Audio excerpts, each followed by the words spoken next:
Good morning, salam alaikum. Alaikum I salam. lived in Morocco for 2 years. While over there, my mother-in-law taught me a lot of stuff to keep her son happy while he was here. And one of them was her recipe for Moroccan chicken with rice. Normally, they would eat it just in one plate with bread, but I added the rice so it makes it go a little better.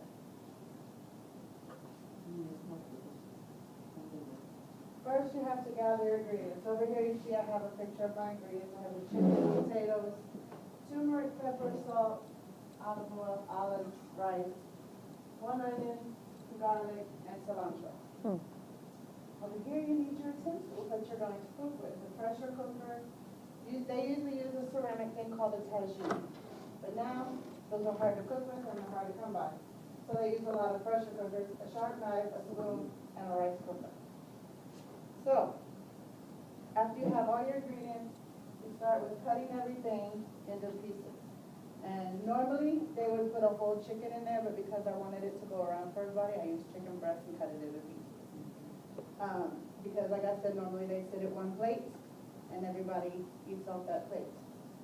It was a very new thing for me when I went over there, so I got to do that. Then you're going to stick in, once you get the pan, the pressure cooker, you're going to put the olive oil, a teaspoon of olive oil, 1 to 2 teaspoons of olive oil, depending on how much you want. Because the onions are going to sweat, so they're going to make a liquid in the pan as you're cooking it. You have your onions, your cilantro, and the olive oil, and you saute them until just till the onions are translucent. Once the onions are translucent, you're going to add your spices.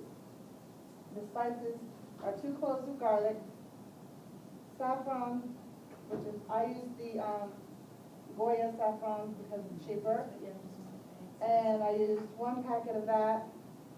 Turmeric, 1 teaspoon of that, 2 teaspoons of salt, and pepper. Once you start cooking, you're going to mix them up and let the spices cook with the onions for a few minutes. Once that happens, you're going to add the chicken. And you're going to let that chicken cook into them so the spices all get into that chicken and it flavors so good. And it smells so yummy when it's cooking. 4 o'clock this morning, my house smells so good. Then you're going to, once you do that, you got to add some water, but not a lot, just enough to cover over the meat. You don't want to fill up the whole pressure cooker with water, just enough to come over the meat. And then you're going to seal the pressure cooker, just right here. Once it starts heating up, it's going to seal, and you want to be able to open it so it cools down for a little bit. It keeps all the juices inside, then you let it do its magic, because I love my pressure cooker. And then,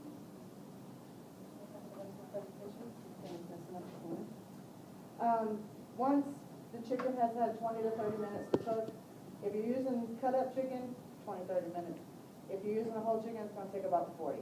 Once that's had time, you're going to add the potatoes, cut into pieces. You're going to add the potatoes and the olives. The olives need to be washed out, rinsed off, because if you get them in that jar, they're very salty, and if you add them to this without rinsing them, your salt is going to go in there and way too high. A question, you say, why the chicken? I'm not asking questions at this point, ma'am.